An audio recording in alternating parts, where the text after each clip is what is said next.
Good evening, everyone. Thank you for joining us. My name is Nick Black with the Trustees of Reservations. We are going to give it just a minute or two as folks begin to filter in.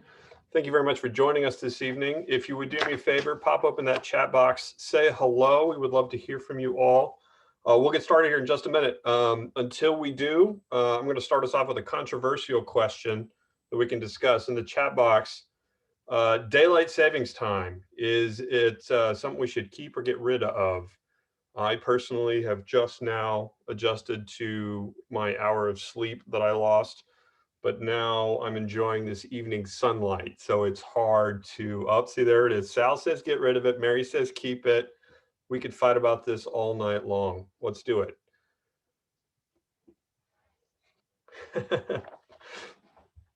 Thank you, everyone, for your feedback and your response on our initial question of the evening, which is keep it or lose daylight savings time. I think we could probably debate that for a while. All right, we have a good number of folks on already, so I think we'll start to get done some of our housekeeping items. Again, my name is Nick Black. I'm the Managing Director for the Boston Waterfront Initiative here at the Trustees of Reservations. We're very excited to have you here this evening. This is our second public meeting about the design for Piers Park Phase 3. Just a couple of housekeeping notes. We are recording this meeting and it is also being broadcast on Facebook Live. So if you don't want to be part of the recording, just keep your camera off and stay muted. We will be keeping folks muted for the first portion of the presentation this evening. But then as we move to the Q&A, we'll allow for folks to participate. You can raise your hands and unmute once you're called upon, or by submitting questions either in the chat box. We're also using a program called Slido this evening, which we'll talk more about in a bit.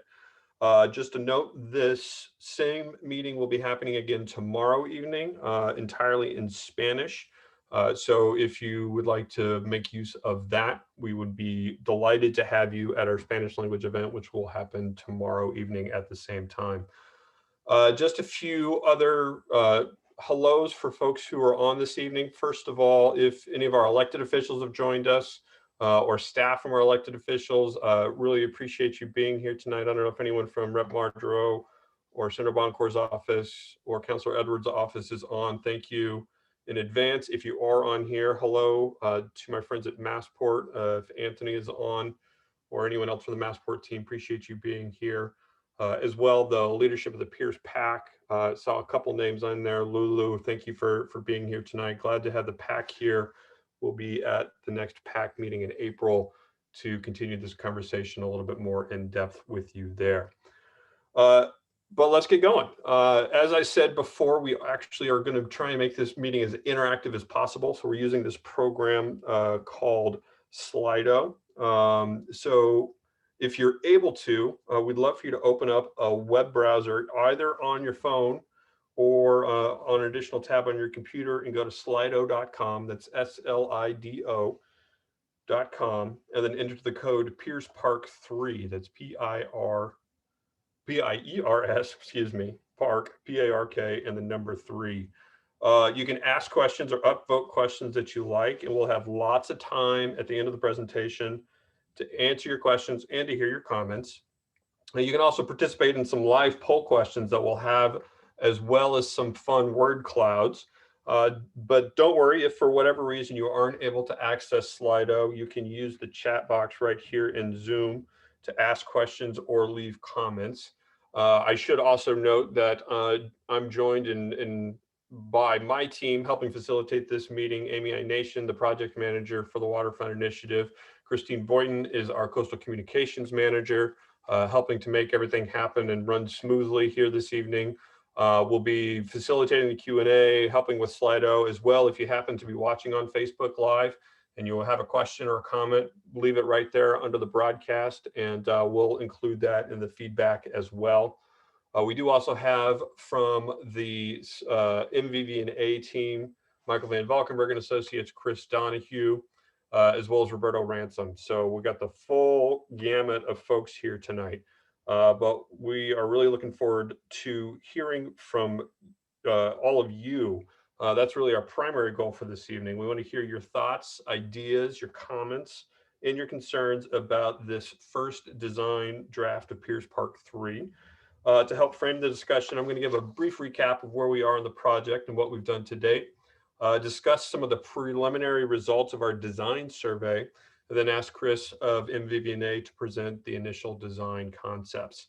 So for those of you who may not have been able to attend any of our previous meetings, um, and I will just pause to say Slido, slido.com is the app that you can use again. And the code is Piers Park III. Thank you there. So for those of you who may not have been able to attend our previous meetings or have not heard us present at other gatherings, I just wanted to begin by restating the trustees' vision for Boston's waterfront. The Piers Park III project is part of an overall vision that imagines a network of connected, green, publicly accessible space around Boston's waterfront. We spent several years identifying places where we can create such a series of parks that meet the following criteria that you see there on the screen. We're really interested in creating world-class destinations, high-quality park space that really support the needs of the community, which is where all of you come in to let us know what those needs are and how we can best serve you and bring about the community's voice to this project.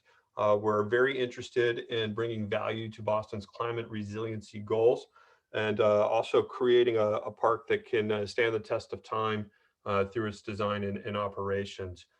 So we spent the last few months going to a wide variety of community meetings to introduce this initiative and to invite people to participate in the community design process. We're very grateful for the organizations and civic associations that you see here for inviting us into your community. This is an ongoing effort that will continue throughout the year. And if you are part of an organization or a civic association, and you would be interested in having us having us come and talk more about this project, please don't hesitate to get in touch. We would love the opportunity to speak with you as well. As for the project itself, we've made considerable progress in the concept development following a lengthy research phase, which we talked about last time, but we still have a long way to go. Tonight is an exciting evening for us because we get to present our first draft of the concept based upon the feedback that we've heard so far. We'll continue to have these community meetings and engagement opportunities throughout the design process, which will last throughout 2021.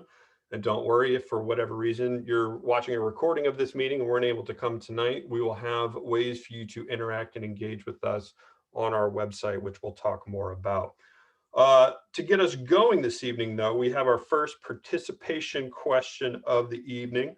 We want to hear from you. Where are you joining us from? Shout out your city or your town. If you're in Boston, shout out your neighborhood. Or if you're from East Boston, shout out your East Boston neighborhood. Jeffries Point, Orient Heights, Eagle Hill, tell us where you're joining us from this evening. East Boston, strong representation as one might expect, as well as Jeffries Point. But we do have some folks from the Chelsea, Medford, Somerville, Cambridge, Newton, Charlestown, South Boston. Quite an array of places from people are joining us from. Really glad to see a diverse piece of participation from folks all over. Folks in the chat, Orient Heights, Navy Yard, even someone from Nashua, New Hampshire. Glad to have you aboard this evening. Thanks for coming on. So as you can see, there's lots of interest in this project from a number of different places, primarily East Boston, but we'll talk a little bit more about that here in a bit. But I'm going to keep moving on to my next question for you. It's really great to see so many of you joining us from a variety of places this evening. My next one's a pretty easy one. Following our first meeting in January, we put a website design feedback survey asking for your thoughts. And I just want to know if you've taken it so far. So it's a simple yes or no question, although a lot of us take a lot of surveys. And so we figured we put an unsure option on there, which it seems like some of you are utilizing. So glad we put that on there. But so far, it looks like a majority of you have taken the survey, 37 responses, 39, 56 have said yes. Lots of yeses and nos in the chat. Hard to calculate those in there on the fly, but it looks like there has been some community engagement on the survey, but there are still others of you who have not yet weighed in, and we're certainly still going to look for your opinions, still have opportunity to do that on the website.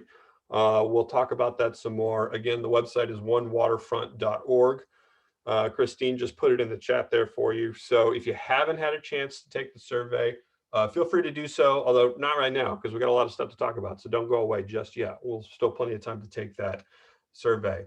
I am really glad to see so many of you have taken it so far, although I'm not that surprised to hear that, because we've been delighted to receive over 330 responses to the survey to date. It's been a great source of information and feedback, which we'll get into some more detail here as we go. We've heard from people from across Massachusetts. Well, not everyone provided us a zip code so we could figure out exactly where you were from. We did have a significant number of our responses come from the city of Boston. However, we did hear from folks all around greater Boston, as you kind of saw in that first poll question, some interest from a variety of places. And we did hear from folks as far away, even as Western Massachusetts, and shout out to our one friend in Orange, Massachusetts. Thank you for taking the survey and giving us some feedback. Looking more closely at the city of Boston, it's a real no surprise here. A great amount of interest within the neighborhood of East Boston, which is where Piers Park III is located. But we're also glad to receive responses from pretty much every other neighborhood, be it the North End, downtown, Fort Point, the Seaport, Jamaica Plain, Dorchester, West Roxbury, Alston, others. So the survey participants for how some of these results have started to come in have been really interesting to read and really helpful in our process here. But so far, certainly our survey participants have been park goers. Over 20% go to the park in their neighborhood every day, with an additional 40% going at least a few times a week. Park goers oftentimes do this either by themselves or with their families. There was a considerable number of others responses in here, many of those indicating that they go to parks with their four-legged companions, lots of dog owners amongst you. In addition to visiting parks frequently, so far responding to the survey, people tend to regularly visit the waterfront, which we were also glad to see. Nearly half of our respondents saying they visit either every day, a few times a week, or at least once a week. And the response to how people typically engage with Boston Harbor was pretty interesting to us, with over 80% saying that they engage typically by viewing the harbor or in a passive manner. There does seem to be some desire amongst respondents to have more opportunities to actively engage with the harbor, which we'll also talk about more later. We saw a wide variety in favorite outdoor activities, with both active activities like walking and running and biking, as well as more passive activities like sitting with friends and family or cookouts and picnics, my favorite personally. Over 70% of our respondents were familiar with Piers Park, although almost half of our respondents visit Piers Park less than once a month or not at all. Which got us thinking, actually, if 3/4 of our respondents are familiar with Piers Park. Yeah, sorry, one more in there. How the one question was how likely or how would you get to Piers Park, with a large number saying that they would walk. That's not surprising given the number of responses that received from residents in East Boston, with another section saying that they would get there by car. And all of this got us thinking, if 74% of respondents are familiar with the park, or 40% of parks we visit a few times a week, more than half of the more than half of the respondents visit Piers Park less than once a month or not at all. What would get people to come here? That's kind of our next question for us. What would bring you to Piers Park? So for our next poll question, again, we're over on Slido, but if you want to just respond in the chat, feel free to do that as well.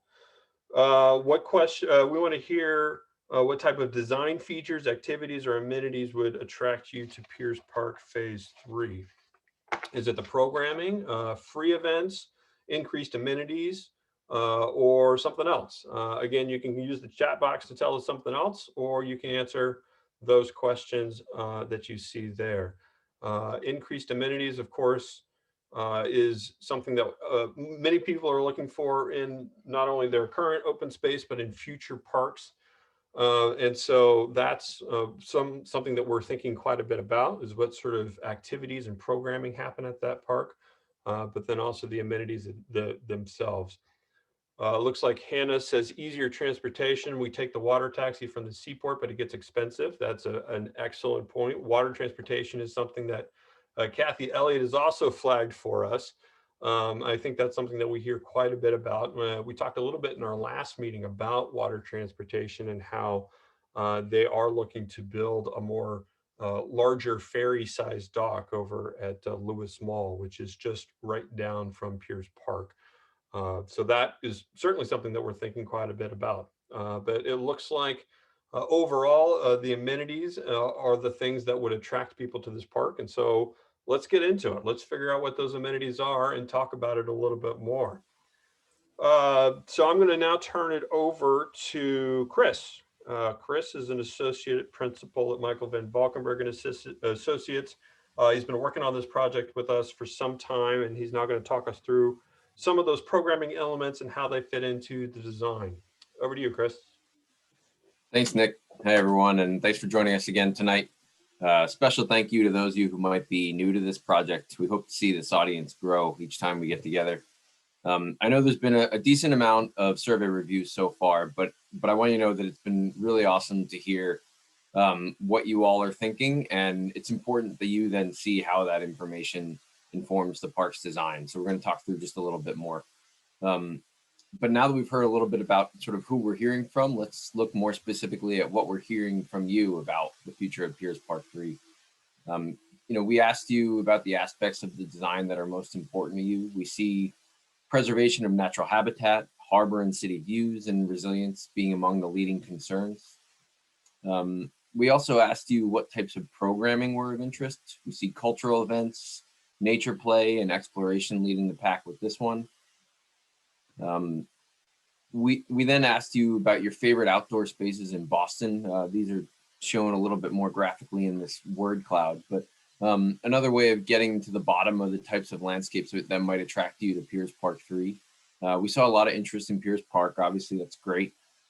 East Boston Greenway, the Esplanade, Harbor Walk, and Public Garden not far behind. We then tried to understand, why are these places special to you? A lot of responses signaling that passive recreation that Nick mentioned, places with great views and nature all being really important to you. So we went back to that question of what might be missing from Piers Park currently that we should consider for phase 3. I think we went forward too many slides. We heard lots of people looking for ways to engage with the water. We heard kayaking, we heard tidal pools, fishing. Then the sort of land-based activities, we saw art and culture being popular responses. Urban forest is some interesting food for thought. And again, some questions about dogs being popular here. We can certainly look at how that might work relative to the rules of phases 1 and 2 for Piers Park. We then asked some questions about your specific interests for each of the 4 seasons. We'd love to see this park being well used throughout the year. In spring, we see lots of interest in bird watching, some gardening, walking, and hiking. In summer, we saw more of the same, but we also see an interest in swimming and picnicking and concerts. Fall, again, some of these overlap, but we saw more interest in concerts and hiking, and of course, some of that New England fall foliage we hope to see here on the East Boston waterfront. And then in winter, we really want to see people here in winter as well, despite how cold it might be. We saw some thoughts about ice skating, ice sculptures. It's something the trustees have done elsewhere. Possibly we could do that again here. And a good balance of both ways to play in the snow and ways to keep warm. So this has all been really incredibly helpful in forming some initial thoughts about the park. Before we get to thinking specifically about the design, we thought we should recap some of the conversation from last time, again as a way to sort of frame where we are right now.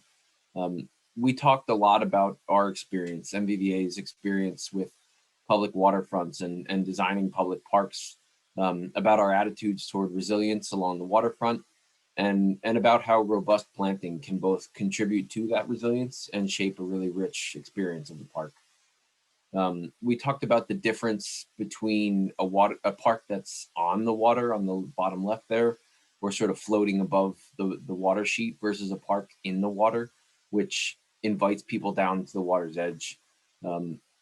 This distinction has been a central piece of our thinking for Piers Park III so far. We've sort of explored what those mean, and we thought about what it might mean to convert the existing pier or what's left of it into a publicly accessible waterfront park. It's really a matter of rebuilding that pier and putting a landscape on top of it, shown here sort of in this conceptual graphic section. There's certainly opportunities for this to happen, for us to sort of rehabilitate and reconstruct the existing pier, but it's not without some significant effort. And as discussed in our overview of the findings that we looked at last time we met. This isn't to say we didn't seriously consider this, or that we don't sort of love this idea. We've had really great success with this approach in other parks. This photo of Pier 3 in Brooklyn Bridge Park, that's another one of our landscapes. It's a really robust public park that sits atop a rehabilitated existing pier. This example is a little bit larger than our East Boston site, but not by much, and it demonstrates some of the things that we might look at for this park. Just like the site for Piers Park III, the pier approach here offers amazing city views in one direction and distant harbor views into the other. It's framed by a relatively simple waterfront promenade that you see there on the bottom right. But the park's interior is actually a network of really robust and immersive landscapes, like some of the ones that we talked about that first time we gathered. In the top right there, we reused moorings from the existing pier to create a sensory play garden for children, while the bottom left there shows some sort of smaller, intimately scaled lawns that offer a mix of sunny and shaded places for gathering. So then we took a step back and said, what does that park that's a park in the water look like?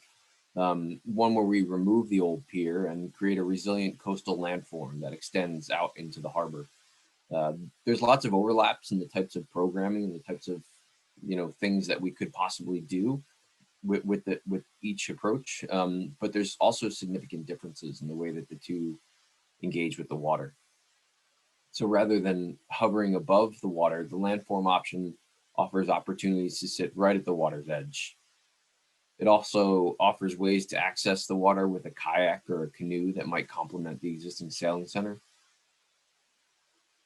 And we see great potential for that edge to be a really beautifully choreographed registration of the daily tidal fluctuations. It's one that could be an especially dynamic display with Boston's 10-foot tidal swing every day. In addition to the ways that it supports our initiatives for access to the water, it also provides opportunities for really fantastic habitat creation. We saw that in the surveys being important to you, and these habitats can also play a critical role in establishing that resilient waterfront edge.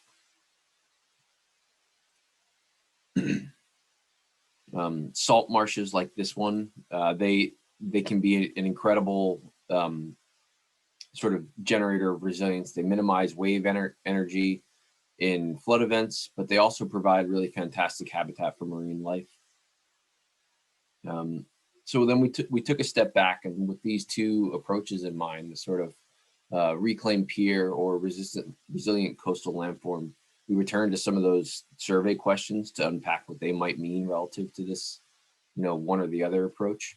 And while some answers to the question, what aspects of the design are most important to you apply to both options, there's others that definitely suggest either a pier or a landform. In this slide, we tried to identify and unpack what those answers might lean us to. So the yellow bars in this option are more in line with a resilient landform, while the green ones suggest a reclaimed pier. The gray options could certainly work with either option. And what we saw was that the three most popular and sort of specific to one approach answers were access to the harbor, resilience, and habitat creation. So we took that information and we sort of ran with it. We thought that this really required further study of a resilient coastal landform as the basis for Piers Park III. So we returned to that section and we asked ourselves and our engineers, what does this really mean for this specific site? How do we create something that serves all the programming needs we're hearing from you, but also making sure that it's a really robust and resilient waterfront destination for the residents of East Boston and beyond.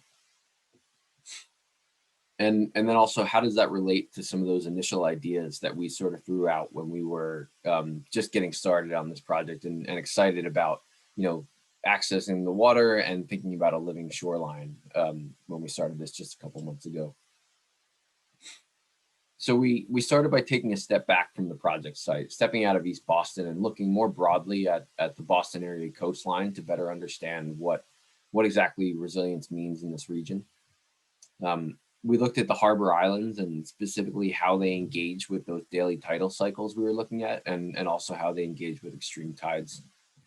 We saw examples like Thompson Island, which is just 3 miles from our East Boston site, where essential structures there in the middle are located on higher grounds, while other areas of the landscape, as you see sort of in the back there, they actually see water come and go many times throughout the day or twice daily with the tidal cycles.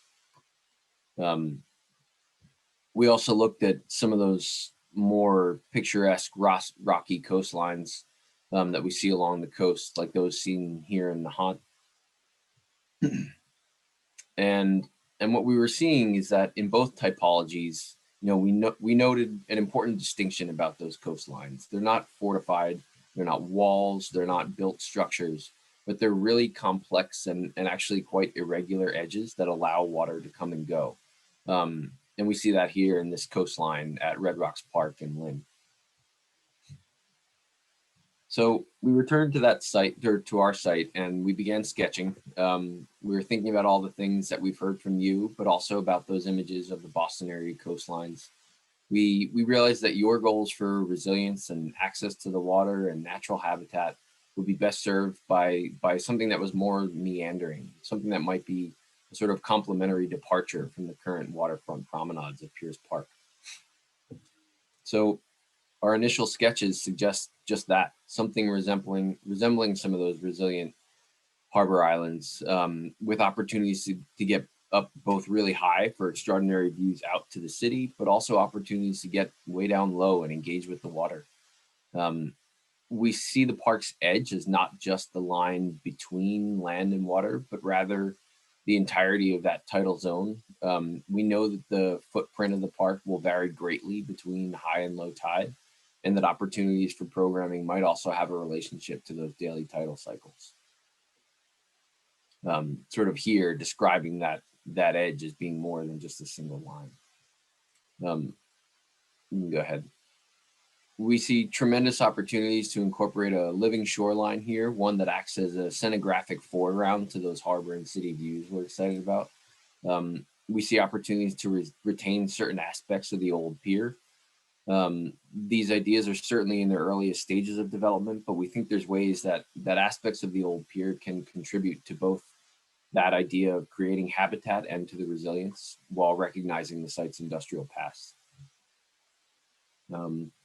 We've heard your interest in habitat creation and also in tidal pools, and we see just really awesome opportunities for these to be woven into our thinking about the park's watery edge. We also agree with your goals for passive recreation being formative here, and sort of enjoyment of nature being really just fundamental aspects of what this place could be. Our current thinking suggests a series of lawns like some of the ones that we saw before, each framed by robust New England landscapes. We think that these lawns might be sort of varied in scale and complexity, and that they would frame specific views out to the city, out to the harbor, or to some of those new aspects of the park, like the tidal pools. Some of them might have the capacity for large events, like the outdoor concerts we saw in your responses to the questions of programming. And others might just be really comfortable places to gather. Lawns that are sort of nestled into landscapes so that they're protected from winds in the cooler months, and they offer some nice shade in the heat of summer. So there's still a lot for us to do. We're really just getting started here.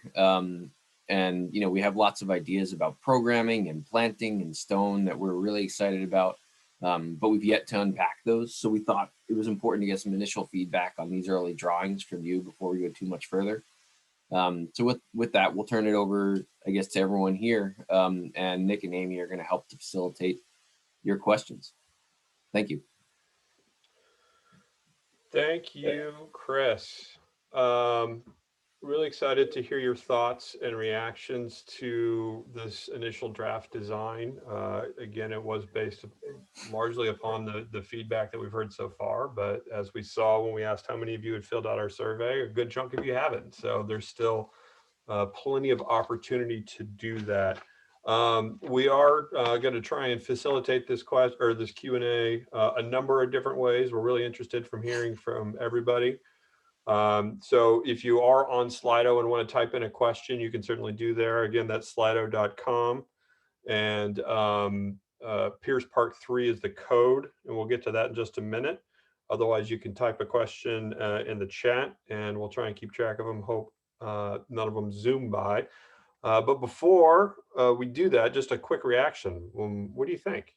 When you see that draft, what's your response? Do you like it? Do you hate it? Do you love it? Is it green? Is it relaxing? Lovely. Well, that's good to see.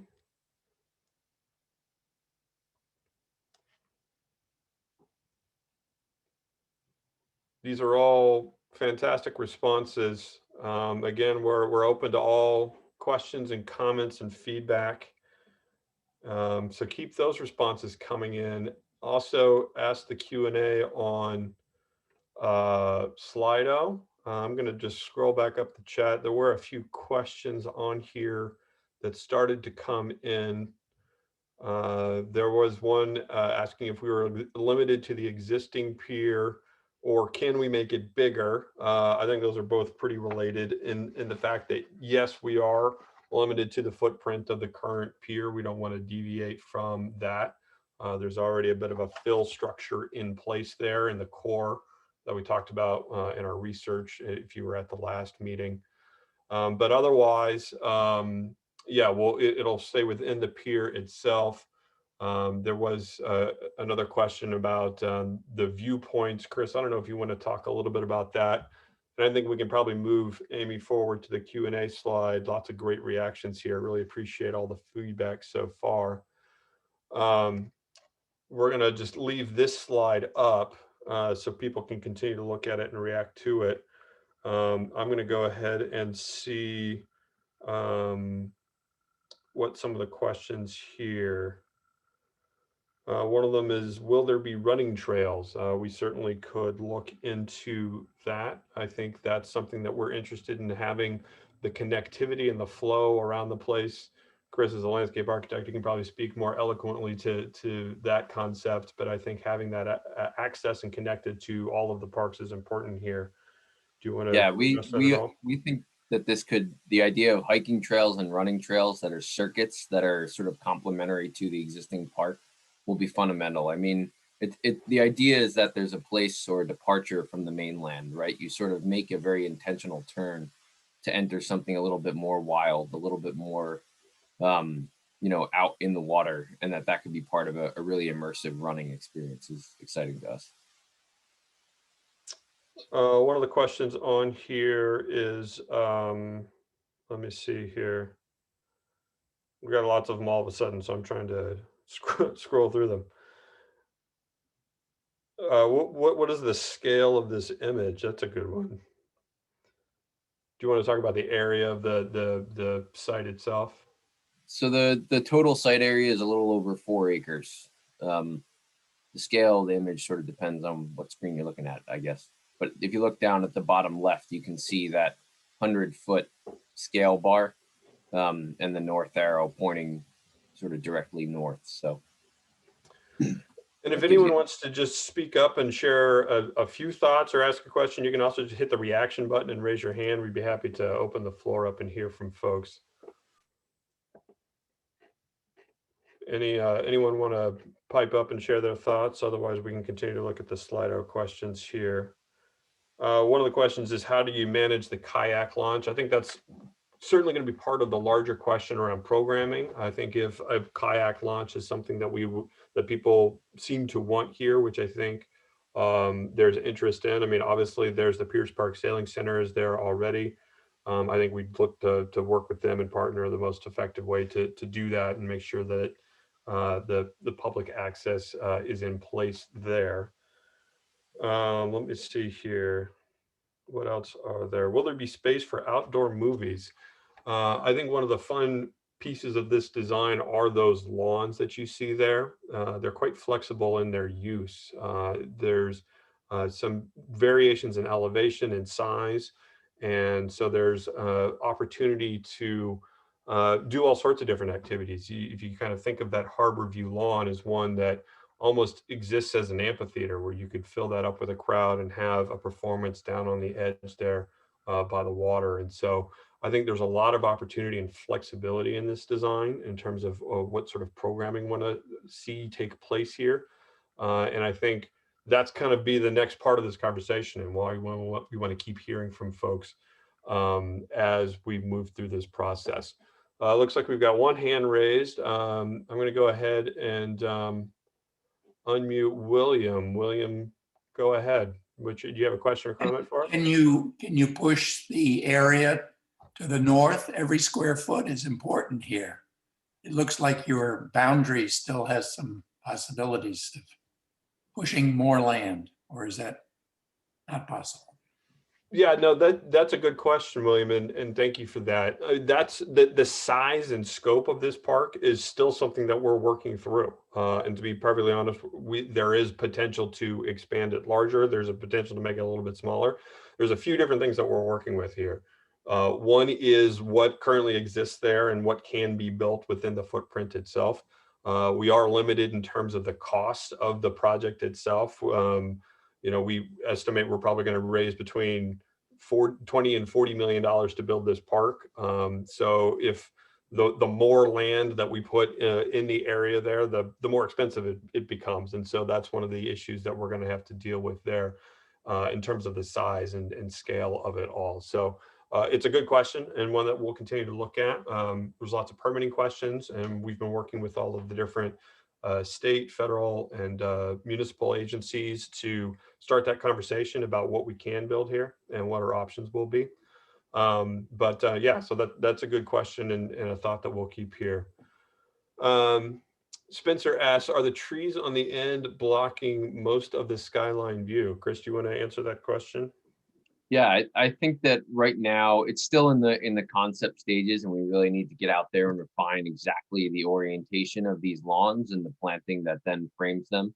But the idea is, I think, like that image we showed, sort of a dusty image of one of the lawns at Brooklyn Bridge Park that's sort of bowl shaped and frames a very specific view. We would certainly be careful to be framing views rather than blocking them with the planting.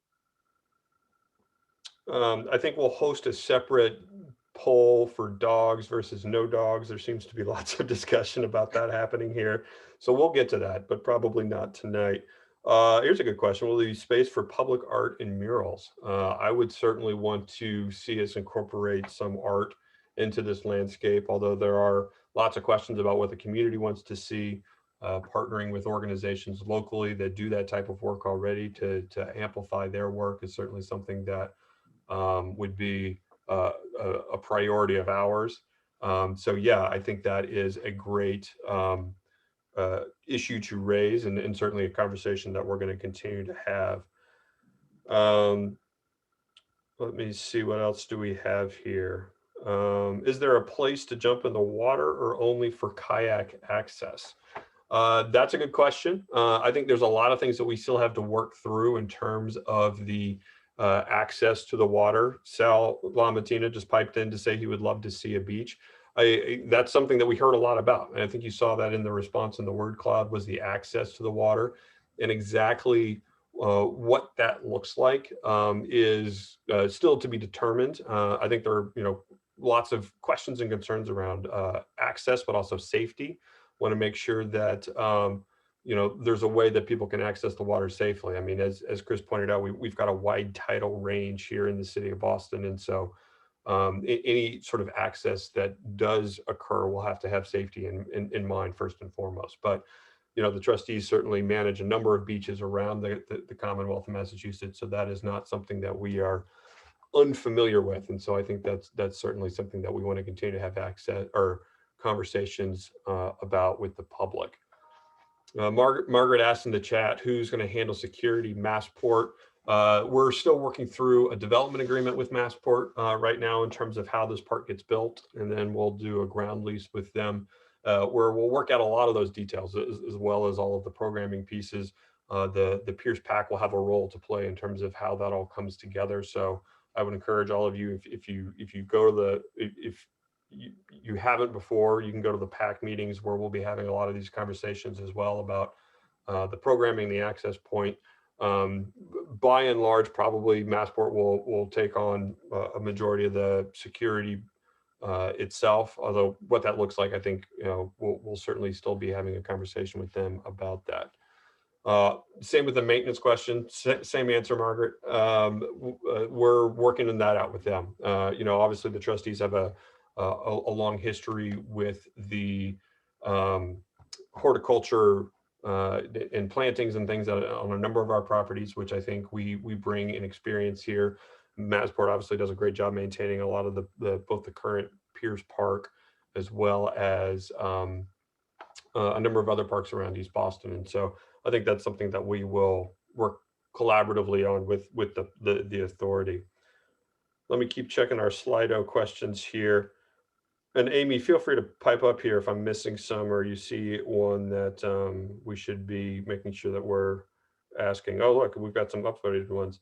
Are there any benefits of keeping the pilings, assuming that the dots on the renderings, or is it primarily for cost saving / historical visuals? That's going to be a good question. So one of the features that I think you saw in the photos of Brooklyn Bridge Park that Chris had on there, they did leave some of the pilings there. But whether or not we're going to be able to do that here, I think is something that we still have to get figured out. There's lots of questions about the condition of the piles themselves. A lot of them are not in very good shape, as well as the sort of stability of the land around the site. If you pull all those piles out, what happens to the really the mud or the silt around it? And so those will all be questions that we'll work through with Massport, but also the community. But yes, to answer the question directly, those white dots on there do represent sort of a cutoff piling that would exist sort of right above the high water mark. Looks like we've got a hand raised. Sal, how are you this evening? Nick, thank you all for being here tonight. But I love everything, the whole concept. It was something that I was always on back of my mind for many, many years, is maybe doing a water shuttle from Charlestown, North End, East Boston, just because we have so much park space in the waterfront, but we really don't use the park space. So I don't know if it could be part of the Boston Parks Department. They have a shuttle that takes Boston residents around the different harbor points, and that could be one of the stops. Like the Navy Yard, like people from East Boston would love to use the Navy Yard if there was access to the Navy Yard. As you know, in the North End, they're building a brand new park. They have an outdoor pool in the North End. So maybe people from East Boston and Charlestown can use the pool. I know Charlestown has an outdoor pool, but in East Boston, we don't have an outdoor pool. So I don't know how we could tie the other neighborhoods. And then you do that is with a water ferry. Thank you. Yeah, no, I think that's an idea with a lot of merit and a lot of conversation. What does the water transportation look like? There's been lots of talk about the access to East Boston, particularly as maintenance and changes are undergoing with some of the tunnels and with the MBTA. There is how do we connect East Boston to you know, the rest of downtown and Charlestown, like you said. I think there's a lot of opportunity there, and that's a good good thing to do. Alice Brown, of course, pipes up. Hi, Alice. Good to see you. And then let's go Seaport, because Seaport they really don't have a lot of open space. Mhm. So that's another neighborhood. So you got South Boston, the North End, Charlestown, East Boston, downtown Boston. So you got 5 or 6 neighborhoods. Just Yeah. nice. Thank you. Yeah, no, that's a great suggestion. I think there's a lot of opportunity here to sort of determine the best way of doing that. And, you know, I think we would love to maximize access. However we do that, let's get that figured out. But I think, you know, leveraging the water sheet and those connections, I think is a great way to do that. So thank you for that comment. I'm excited. Good work. Thank you. Thanks, Al. Thanks for being here. What's my next? Oh, next question. This one is a good one for Chris. Is the space shown at high tide or low tide? So this is about high tide in this image, maybe just below. The idea being, though, with this watery edge concept, that low tide, you actually see significantly larger landform as it slopes outward, with this sort of fill concept of just creating a new landform. Okay. See a few questions coming through about where the sailing center is located in relation to 2 versus 3 and how that Yeah, works. so that's a good question, and one that we're actually still kind of working through. So for those of you who've been actively engaged in the phase 2 design process with Massport will know that as part of that effort, there is a new sailing center slated to be built on the site. And so one of the big questions obviously is, how do you connect phase 2 to phase 3, and how does it all sort of work together? So that's actually a piece of work that we're going to work with Massport and their design team as well, alongside with Chris and our design team, to kind of figure that question out. We'll of course come to the community with any sort of thoughts and feedback to make sure that it works. But I think the sailing center certainly falls right square in that area, and so that'll be a piece that we're trying to get figured out here, really in the near term, because I think it's an important question. Also goes to the facilities in terms of, you know, is there going to be a bathroom? Where does that go? The sailing center is slated to have, I think, 1 or 2 single-use bathrooms, which obviously, if we're building more park space, you know, the probably going to need more bathrooms, and so that's another piece that we're going to be figuring out as we move forward. Nick, I also see a few different questions about the possibility for food, any kind of food, small carts, big restaurants, things like that coming through. Yeah, that's a good question. As you can see on here, we don't have any big restaurants or condo buildings, just to assuage any angst. But in terms of like amenities, I think that's one of those questions that we would like to see answered with the public in mind. Because if you're building a destination park, if you're going to go there for more than a couple of hours, you're going to need a place to get something to drink or something to eat potentially. And so I think our focus is to work with the community to understand what people would want to see there. I think there's a lot of opportunity to engage with the local business community in East Boston to make sure that, you know, any vendors, you know, whether they're, you know, carts or food trucks or things like that that might rotate through are from the community, and really maximize our opportunities there. That's a good question though, in terms, and will be a big part of the programming conversation once we get there. I think initially we're really trying to figure out what it looks like and what the design is going to be, what the platform will be for the park itself, and then we can start to fill in some of those details. Yeah, I'm also seeing a question about the tidal pool area and the walkway there. I think this might be a Chris question about how the design in general, but also looking specifically at that piece of the park, works when there's a potential flooding event. Yeah, so it's something that we're definitely looking at with our engineering team to make sure that we want like a healthy balance of feeling like you're close to the water and right at the water's edge, but also making sure that in not just the typical daily high tide, but also some of the more extreme tides, we're not washing out our own paths and our access points to sort of the rest of Piers Park III.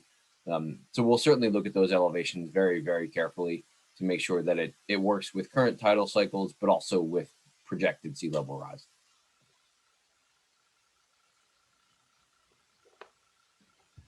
I'm just going to let you feed me questions, Amy. This was working better for me. Or this is when I don't have one lined up for you, Nick. Sorry. No, there's some questions about coordinating design between phase 2 and 3 so that the Sailing Center will have meeting space or classroom space that would serve the community. Yeah, I think that goes back to the facilities question. I mean, I think we're obviously interested in the same, and so what that looks like and how that will come to pass. I think that's certainly a conversation we're interested in having and making sure that we're providing, the best facilities that we can here for sure. Got a couple of hands raised again. If you want to make a comment or have a question, feel free to just hit the reactions button at the bottom and hit the raise hand button, and we can certainly do that. Let me see here. Brian's got his hand raised. Yeah, hi. This is Brian Gannon. I just wanted to say I really like the less is more approach here, where it's like more just open space. As a parent here in East Boston, my children, there's plenty of like structures and sort of structured sort of play spaces around, but just a wide open space where they can really kind of play hide and seek and run around. I mean, this looks really fantastic. So I appreciate it. And I think just keeping that in mind, I think often we try to cram everything into these little parks, and it's like this, something simple that sort of harkens back to like Wood Island or, like some historic parks that we've lost here in East Boston. Thanks, Brian, for the comment. I think this is an important point that that Brian raises. Is we have a really great opportunity here in that we already have a really great park in Piers Park. It's a passive park.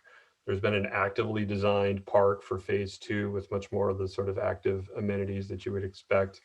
And then now we have phase 3, and what happens there? What's the complementary design to both? So we don't have to pack everything into one area. I think this is really the opportunity that we see here, is to develop something that's unique and really special for the community in East Boston, but is really for everyone in Boston. We want to make that clear that we're trying to engage a broad audience of people here, because we want to make sure everyone feels welcome and has that sense of belonging when they come to this park, because that, I think, is going to be important for this to be a successful place for everyone to enjoy.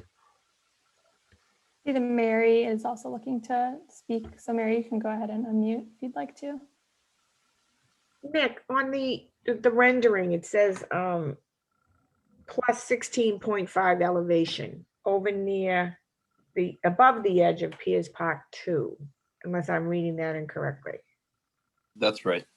So how would you access that if you're already quite a bit above the walkways in phase 1 and phase 2? How do we get to where you are? I love the design, by the way, but how do you access that easily? Thanks. So that 16.5 is our current assumption for the Harbor Walk elevation for phase 2. Okay. So we're not 16.5 feet above that, but that's sort of the assumed elevation relative to the adjacent Harbor Walk for phase 1.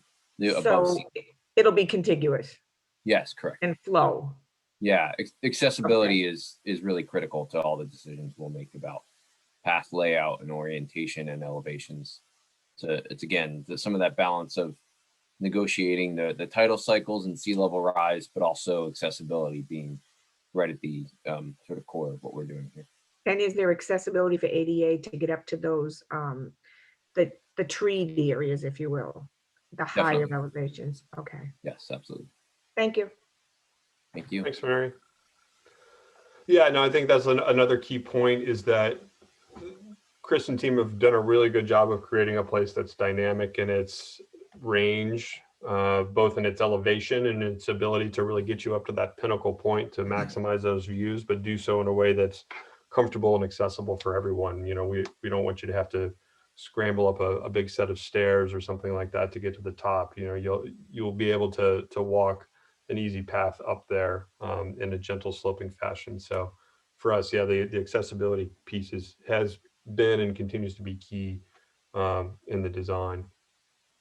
And I should say that some of those meandering pathways, it's both creating that robust immersive experience where you can wander through this varied landscape, but it also gives us a nice long path to get a slowly rising or slowly falling path, so that you don't feel like you have to go up a switchback, ADA ramp. It's just a gentle rolling landscape that happens to bring you up to a pinnacle, high above the water right there in the middle. But they also designed a fun rocky edge on the back of it for kids to scramble up and climb, for those who are interested in exerting themselves a little bit to get to the top. So I think it's a great mixture of both.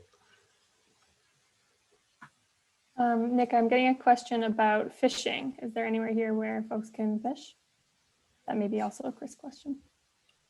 I'll let Chris answer that question. I assume the answer is yes, but go ahead. Yeah, I mean, it's one of those that we're also excited about, and we haven't necessarily drawn that place in yet. We had drawn it in some other options, but as I said, I mean, this is one of many sketches that we've done to get to this point. It's something we've tried and tested, and we love the idea. So it's very possible that we'll get back to that somehow. Nick, I also see a question about whether there's talks to rename or brand the park. Not specifically yet. We haven't really gotten that far. I don't know about branding it, but I'm sure that'll be a conversation that we'll have with the community at large, as well as some of our other stakeholders who are helping to build the park itself. I mean, this is, I think I did see a question early on that zoomed past, and I just feel like I should reiterate this. We're a nonprofit land conservation organization who's going to be building this using largely philanthropic funds, so private donations, primarily from either individuals or family foundations that are sponsoring the work. There are a few corporate entities who have expressed interest in supporting the work, and we're really grateful for their support. But that, I think, gets back to William's question early on, is how big is this park going to be? And that's going to depend largely upon how much money we can raise to build it. And I think we're feeling confident that we can build a really incredible place here. But there's going to be just some question there towards the end in terms of exactly what it looks like based upon the resources that we have available to us. But that is something that we are working diligently on to raise the money to build this park, because that's certainly something that we pledge to do, and will be an important component of what happens at this space. Yeah, I also see a question about what historical references might the park have besides exposed pilings. I think this might also be a good time to just remind everyone that this is the first draft. And so some of these questions are coming through to me also as comments, and we're taking this all in because we'll continue to iterate here from what we're hearing from you. So I just wanted to make sure I mentioned that.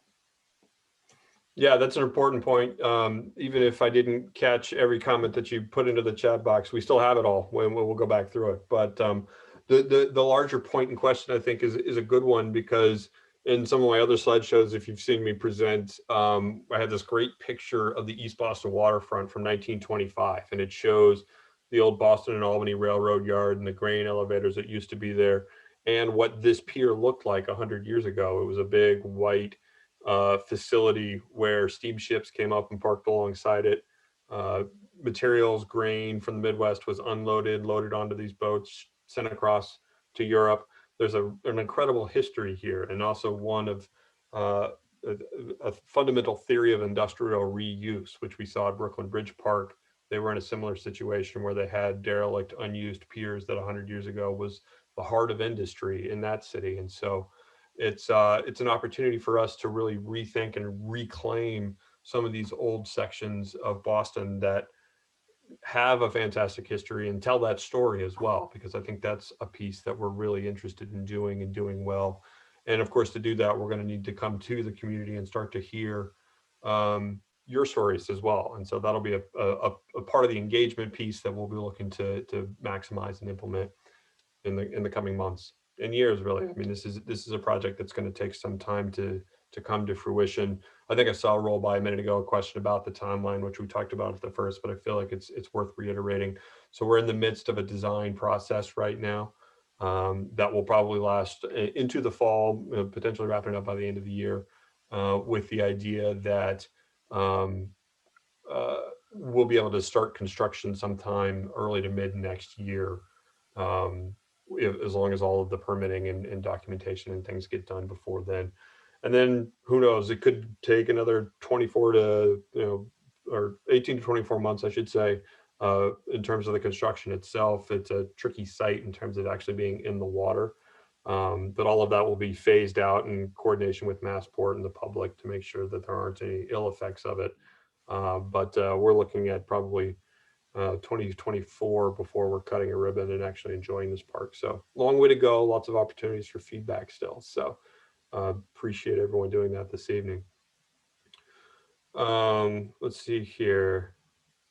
Oh, Roberto just answered a question about the picnic grove. This is actually one of our favorite little gems of design that, and Chris probably tells the story better than me. Why don't you tell them about the picnic tables at Brooklyn Bridge Park and how that came about and what it actually has come to mean for the community itself? Sure. So someone asked the question of what the lines and the little blue dots near the picnic grove, sort of directly above the words East Cove, underneath the plan. Honestly, it's a little bit of a placeholder, but we were excited about the idea of a picnic grove. We heard it in the survey, and as Nick was saying, one of our favorite stories from designing Brooklyn Bridge Park was this idea of bringing public grills. It seems simple, but bringing public grills to Brooklyn Bridge Park to make them communal and accessible and just open to the public.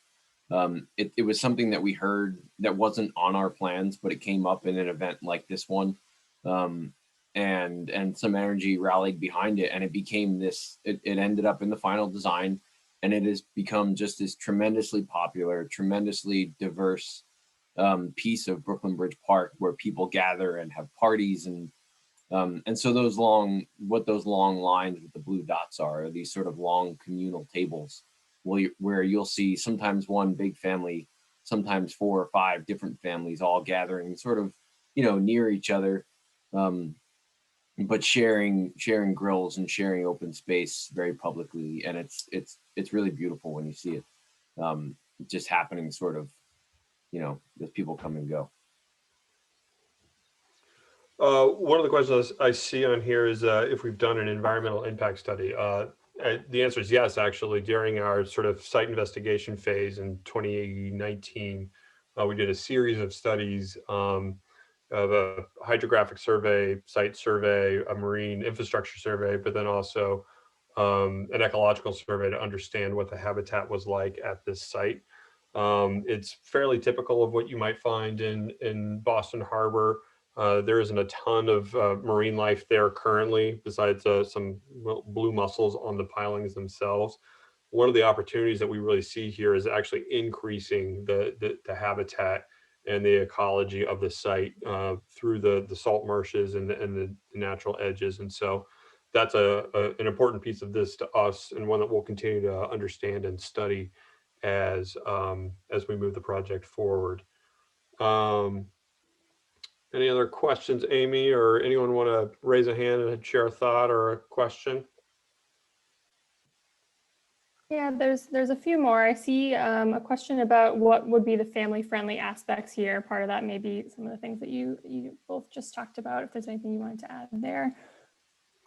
Yeah, so I mean, I think that is really still part of this open question about the final design itself, but I think there's a lot in family friendly that goes to the natural design. I made a little quip about it when we were talking about the accessibility of the pinnacle there, but one of the things that MVVA does really well is create natural landscapes that just call to children, and that they want to climb on and jump off of and play with.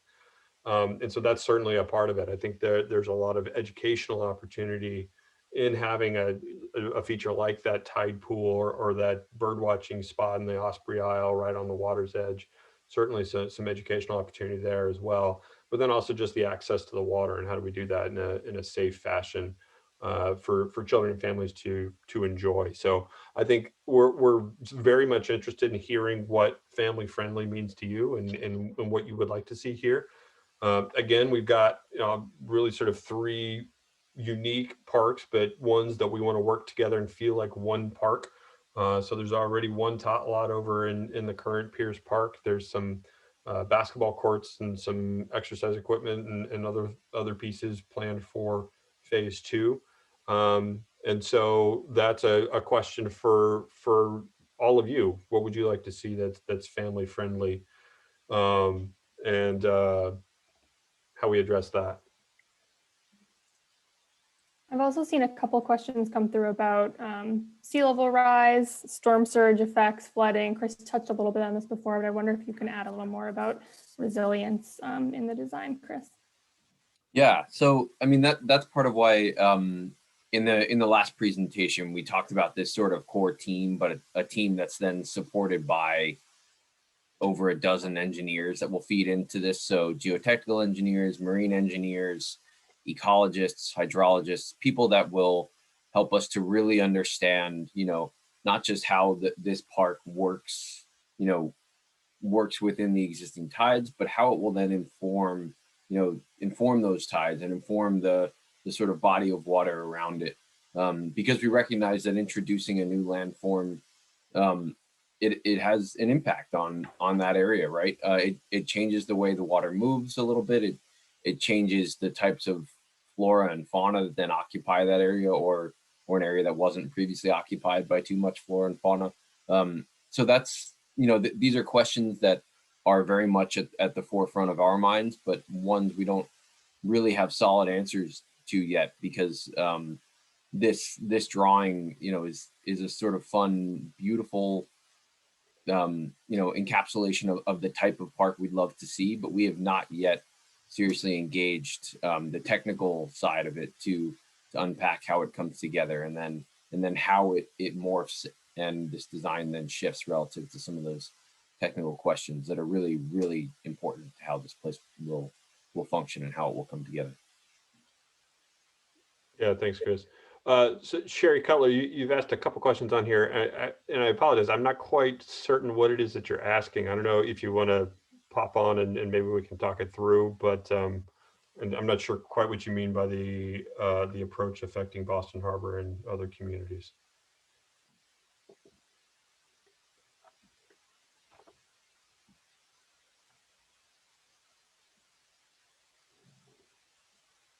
No. My questions were related to how this fits within, are you hearing me? Yeah, we Yes. got you, Sherry. Go ahead. Okay. Thank you. Related to how this fits within the entire harbor. Are you planning on scalping certain activities from other areas of Boston to provide the activities for this?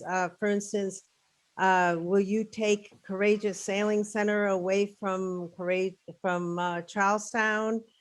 How do you think that there are opportunities for this kind of concept to be replicated around the harbor in general?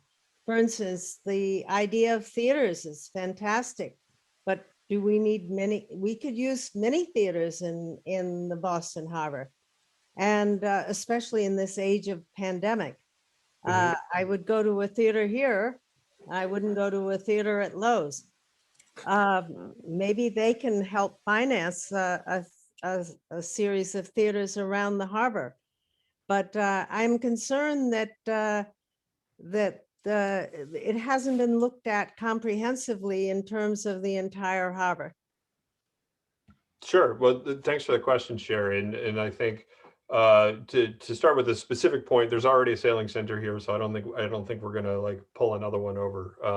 That's certainly not on the agenda to do. But I will start by saying I touched on this very briefly at the beginning, but really kind of got excited and want to get to the meat of the program here tonight. But the Trustees Waterfront Initiative, which is the piece I'm in charge of, has been a multi-year effort to examine what opportunities we have to create resilient, green, connected, public open space around Boston's harbor. And there are certainly many opportunities to do so. This is certainly not the only rundown pier in the city of Boston. This is certainly not the only spot where flooding occurs, daily high tides and storm surges and things like that. And so there's actually lots of opportunities to do this other places. I think for us, this is really something that we see potentially as a proof of concept. We've heard a lot of talk in the last 2 to 3 years from former Mayor Walsh around the resilient Boston Harbor and what actions and steps we will need to take collectively to protect the city from those threats of storm surge and sea level rise. And to be clear, we, the trustees, are not going to be able to fix this problem for everybody. I think we see ourselves as playing part of a role in a larger approach for the city as we start to rethink how we open up our waterfront and make it more accessible and make it more resilient. And so that's the role that we see ourselves playing is how can we move some of these pieces forward, knowing that it's going to take a collective effort from everyone working together to achieve that. But then what can we do that really sort of advances the conversation and really brings about something that just doesn't really exist right here in the city right now. And so that's one of our main objectives is creating a really interesting, unique place that does serve all of those purposes, that is a welcoming place for people in the community, but then is also resilient in its design. And is also something that's feasible that we can build with the funds available to us. It's a challenging prospect. And one that the trustees as an organization, I don't think we're planning on just stopping at this one park. We see this waterfront initiative and the one waterfront vision is one that will last for 10, 15, 20 years. And we would like to see as many of these places as we can become resilient green open space, because I think there's, again, a lot of opportunity to do so. So to answer your question, yeah, we've actually spent a lot of time thinking about this problem comprehensively. We're certainly focused this evening on this one site because we have been fortunate enough to work with Massport and the East Boston community and the Pier Pack and others to advance this one first. But hopefully, fingers crossed, knocking on all the wood, this isn't the last, because I think there's a really great opportunity for us to really rethink and reimagine what Boston looks like, what Boston's waterfront looks like, what it means for the public to have access to the water, and do so in a really fundamentally new way. I love your proof of concept, and I say go for it. Proof of concept. Proof Great. of concept. Great. Yeah, well, it's a draft, Sherry, Great. and I think It's great. I really appreciate you taking the time to give us the feedback, because we got a lot of work to do. We will certainly do it all together. I think we still got a lot of questions coming in tonight, so I want to keep it moving. We do still have another 15 minutes on the clock, although I'm here all night. We can hang out and talk parks as long as you want. Looks like Kathy Elliott has her hand raised. Kathy, thanks for being here tonight. Oh, sorry. Hold on. Amy, can we get Kathy unmuted?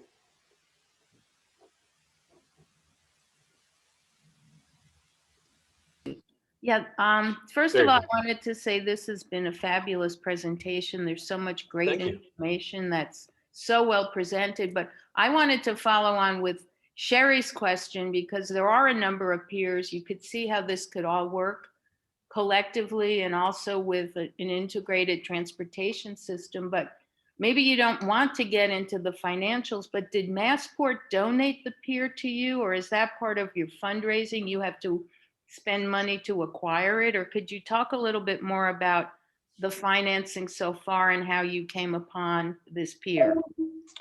So that's all a piece to be negotiated with Massport. So they will continue to own the pier. We'll probably operate it through a long-term ground lease that I'm not expecting to cost us a lot of money, to be perfectly frank, because we are needing to raise a ton of money to build this park in the first place. So we'll work all of that out with Massport, but they've been a really great partner so far in trying to figure out how we do this.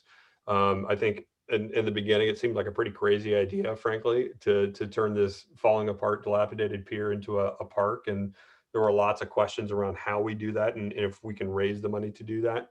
To date, we've already secured over $20 million in pledges to build the park.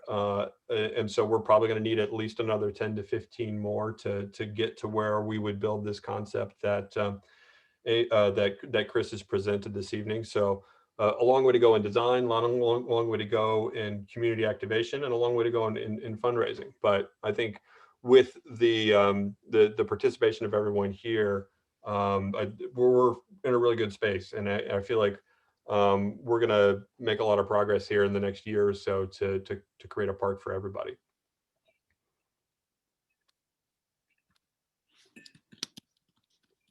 Nick, I also saw some questions about parking. Parking is a little tight currently on Marginal Street and where the current park has parking, and whether we can use some strategies to encourage folks to bike, walk, use public transit.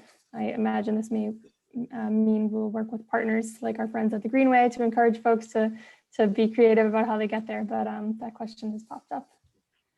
Yeah, for sure. I mean, obviously, this is a spot that is at the same time not that far from a lot of places, but also seems not that accessible. I mean, clearly the solution is let's just all get a bunch of water ferries and water taxis, because I think that's what everyone wants to do. But I don't think that's going to work for everyone. But yeah, so there will be a lot of thought that goes into this in terms of the parking itself.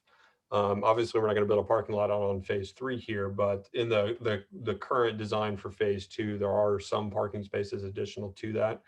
But we are within walking distance of the Maverick T station, certainly within walking distance of Lewis Mall if there is going to be a larger ferry that docks there.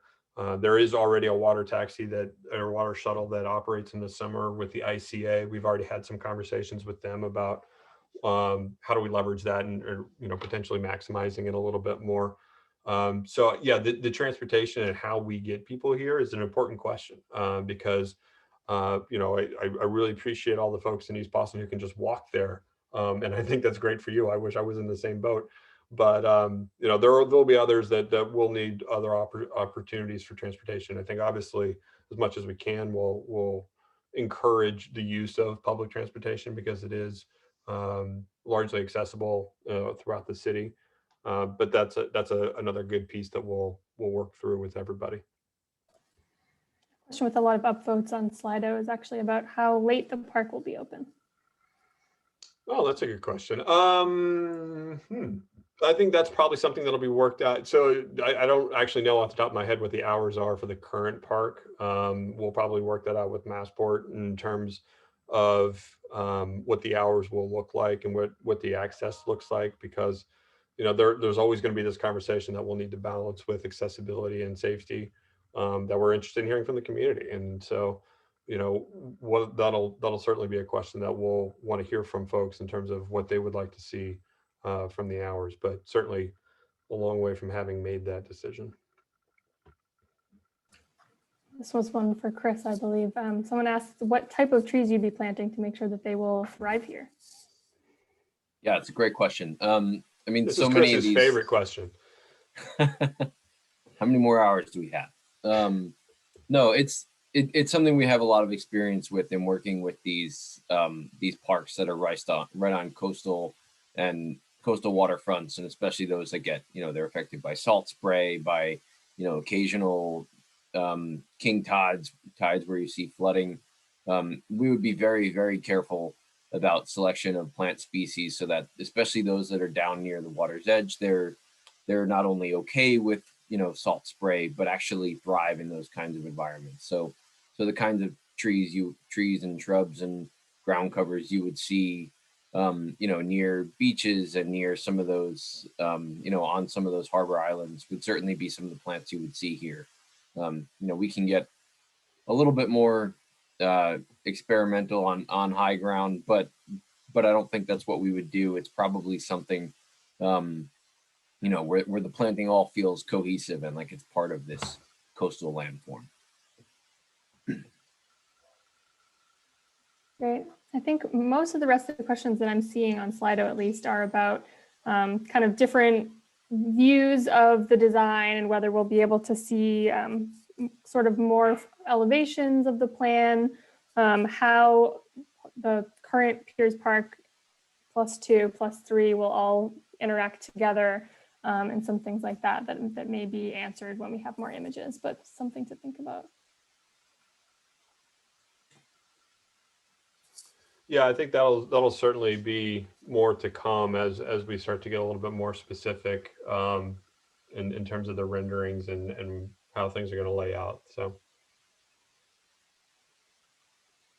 it looks like we got a hand raised. Spencer, how are you this evening? I'm good. I don't actually have a question, just a reaction. Please. When you guys first said you were going to develop this pier, I thought, what a waste of, it's completely derelict. There's nothing useful here. Crazy, right? I'm really impressed. Like it's done really well. When I realized that you guys had brought on Chris and MVVA, I shouldn't have thought any differently what the plan would look like. It looks really good. I mean, it looks like, the Pier 3 in Hoboken and Brooklyn Bridge Park. And the more I stare at this thing, the more it looks like Spectacle Island and many of the inner harbor islands. So having like a miniature one of those in Eastie would be great.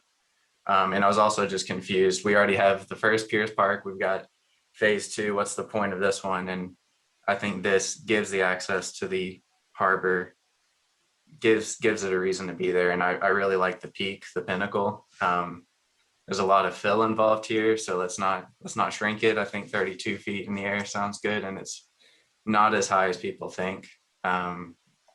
So I think that's just a good feature as well, just to get some elevation change over here along the harbor. But great job. I love the concept.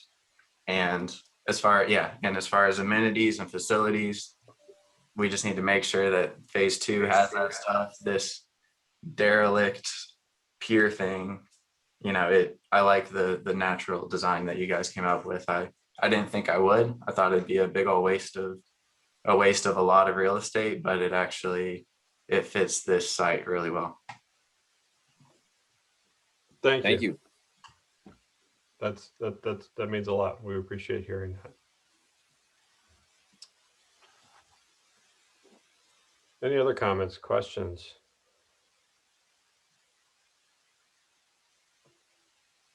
Like we mentioned, comments that are coming through as opposed to questions, we're taking them all in. We'll be saving them and making sure the design team, gets their eyes on them, even the ones that we didn't call out here. So that's all helpful. And the design survey will continue to be open if folks want to send in feedback that way. There's also a couple different ways you can send your feedback through our website as well. If you already did the survey, but you have more stuff to send, you can first of all always send us an email. Our contact info is on our website also. And we have a feedback form up there, and we'll be posting this image that you're looking at now on the website as well, that you can post stickies to it and give us your comments that way too. So lots of ways to get engaged. If you know someone who missed the meeting, they can still hop on and give us feedback. And like we mentioned, we'll be continuing to take the feedback in and evolve the design and have more meetings like this. So certainly not your last chance. And I do just want to add a plug for our One Waterfront blog, which Christine Boynton writes on a weekly basis, gives lots of great updates about the project, what we're thinking about and talking about with the initiative as a whole. So I would encourage you, if you're interested in following along here, go ahead and head over to onewaterfront.org, sign up for the blog, and stay in touch and stay up to date. How are we doing on time? We got 3 minutes. Any other questions that we should address, or anyone other comments that folks might have?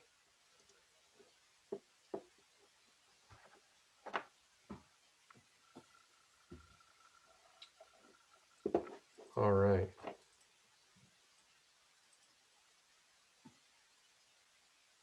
Just taking one last scan of Slido here, see if we have.